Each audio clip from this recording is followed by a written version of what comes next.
So this is where we're parked in the Dark Peak, well, on the fringes of the Dark Peak. As we pan round, you'll see the view. Ignore the bikes.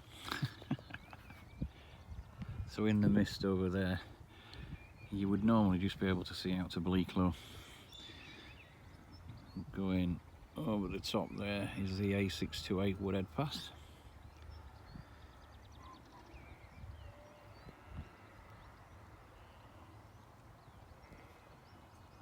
And that there is Mickledon.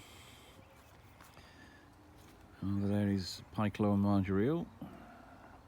That's heading out towards Sheffield and Penistone. And then we've got some neighbours next to us on the site, and I'll not pan any further.